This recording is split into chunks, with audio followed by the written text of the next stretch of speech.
Ini kita begitu masuk bulan Maulid, berlomba-lomba kita puji Rasulullah. Ada yang muji Nabi dengan syairnya, ada yang muji Nabi dengan rangkaian katanya, ada yang muji Nabi dengan puisinya, ada yang muji Nabi dengan lagunya, dengan musidahnya. Semua memuji Rasulullah. Akan tetapi madihuka gasir walau ja'a bibadlil majhud. Sehebat apapun kita puji Nabi, maka gak akan pernah kita betul-betul memenuhi hak Nabi, saudara. Bahkan andai kata itu ranting-ranting dijadikan pena, kemudian air di lautan dijadikan tinta untuk menuliskan kemuliaan Nabi, tidak akan pernah cukup, saudara. Betul? Kenapa? Di kata-kata berikutnya dijelaskan, al-kaunu isyarah wa antal maqsud.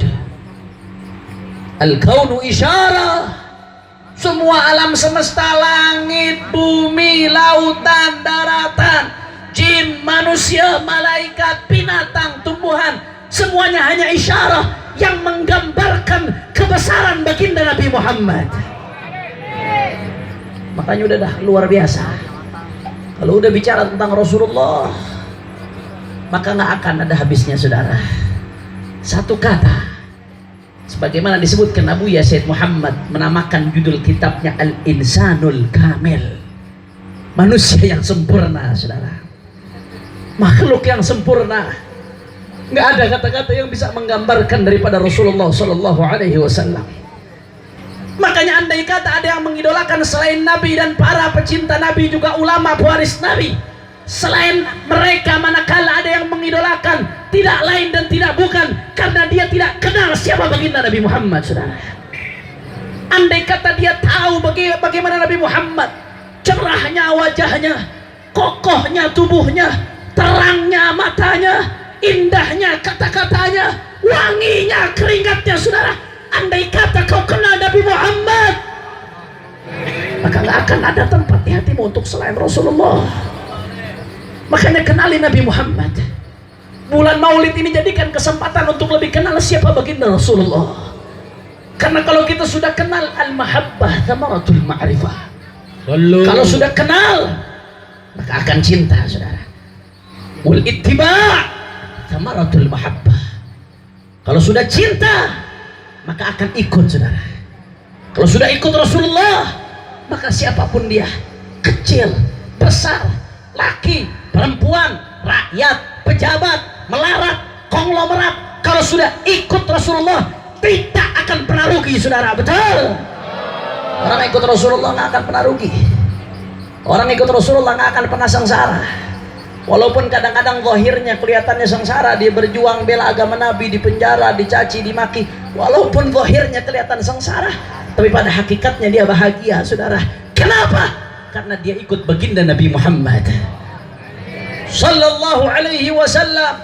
Oleh karena itu, saudara, manakala kita cinta Rasulullah, ini ajang-ajang Maulid jadikan waktu untuk lebih kenal Rasulullah. Kenapa mereka di Perancis menghina Nabi, merendahkan Nabi, mengejek-ejek Nabi, didukung negara? Saudara, salah satu jawabannya karena mereka nggak kenal siapa Nabi Muhammad. Andai kata mereka kenal Nabi Muhammad, nggak akan pernah terjadi itu, saudara. Nggak akan pernah terjadi. Mereka bukan nggak bisa kenal. Sekarang informasi terbuka, internet bisa mengakses segala macam syama'il Nabi, ada di internet. Dengan bahasa apapun ada. Tapi karena kenapa mereka belum kenal Nabi Muhammad? Karena memang Allah belum izinkan. Manakala orang-orang Perancis itu sudah kenal Nabi Muhammad, saudara, sebagaimana disebutkan oleh syair, wa sahbu Zulaikha, teman-teman perempuannya Zulaikha, ketika melihat Nabi Allah Yusuf, mereka terpanah, dipotong-potong itu jari, saudara. Itu lihat Nabi Allah Yusuf. Andai kata mereka lihat Nabi, la'atharna taqti'al quluba 'alal aidi, bukan lagi tangan tapi hati yang diiris-iris, saudara. Allahumma shalli ala Muhammad. Allahumma shalli ala Muhammad. Makanya saya bangga jujur. Di Perancis ada anak muda, begitu Nabi dihina, negara mendukung, saudara, anak muda itu bangun, dia bunuh penghinanya, saudara. Nggak peduli, nggak ada urusan. Eropa mau bilang ini anak teroris, nggak ada urusan. Mau dibilang ini anak radikal, nggak ada urusan. Mau dibilang dia ekstremis, tidak ada urusan. Andai kata sedunia mau nuduh ini anak teroris, bagi kami anak ini adalah pahlawan. Kenapa? Karena dia bela baginda Nabi Muhammad, saudara. Dan yang dia tiru sahabatnya Rasulullah, bukan orang lain yang dia tiru. Al-Imam Qadhi'iyad dalam kitabnya Asy-Syifa' bi Ta'rifi Huquqil Mustafa menceritakan Sayyidina Khalid bin Al-Walid di zaman Sayyidina Abu Bakar As-Siddiq ketika menjadi khalifah radhiyallahu anhu. Ketika itu ada orang-orang yang imtana'u 'aniz zakah, nggak mau bayar zakat. Mereka nganggap kewajiban zakat itu cuma di zaman Nabi. Setelah Nabi wafat nggak wajib lagi bayar zakat. Mereka ingkar dengan kewajiban zakat. Padahal saat itu minal ma'lum minad din bidarurah, termasuk sesuatu yang wajib yang disepakati, saudara. Akhirnya Sayyidina Abu Bakar Siddiq ngutus Sayyidina Khalid bin Walid untuk datang kepada mereka untuk minta supaya mereka bayar zakat. Akhirnya dinasihatin sama Khalid bin Walid, kamu jangan begitu. Rasulullah itu perintahkan untuk bayar zakat, namanya Malik ibn Wairah. Rasulullah perintahkan untuk bayar zakat. Sholat aja nggak cukup, harus tambah dengan zakat. Itu perintah Rasulullah. Apa jawab dia, saudara? Jawabannya sederhana, Muhammad sahibak.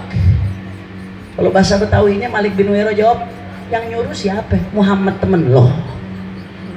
Muhammad temen lo. Dia nggak sampai gambar karikatur, nggak sampai ngeluarin kata-kata yang kotor bagaimana, enggak. Cuma ngomong Muhammad sahibak, Muhammad temen lo. Cuman nadanya nada ngina, nada istihza. Apa yang dilakukan Khalid ibn Walid, saudara? Dia cabut pedangnya, dia tebas lehernya, saudara. Sebagian sahabat memandangi Khalid bin Walid terlalu keterlaluan ini, berlebihan. Diadukan ini kepada Sayyidina Abu Bakar As-Siddiq. Begitu diadukan kepada Sayyidina Abu Bakar As-Siddiq, Sayyidina Abu Bakar As-Siddiq mendengarkan kronologinya. Apa kata Sayyidina Abu Bakar As-Siddiq, saudara? Andai kata aku ada di posisi Khalid bin Walid, aku yang tebas kepalanya, saudara. Allahumma salli ala Muhammad. Allahumma salli ala Muhammad. Siapa yang berani bilang Sayyidina Khalid bin Walid teroris? Siapa yang berani bilang Sayyidina Abu Bakar Siddiq radikalis, saudara? Makanya itu anak pahlawan. Dia bela Rasulullah. Jangan ngaku cinta Nabi, ngaku cinta Rasulullah. Nabi dihina, diam, bungkam. Giliran gurunya dihina, marah.